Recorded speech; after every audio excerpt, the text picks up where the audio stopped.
valdes priekšsēdētājs. Es arī esmu indeksu ieguldīšanas tāds piekritējs.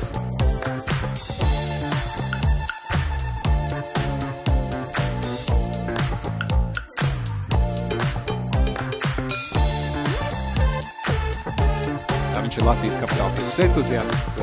Šeit ir piemērs no investora Tomas, tas ir tāds pats projekts. Trīs ļoti lieliem bonusiem, ko mēs nekā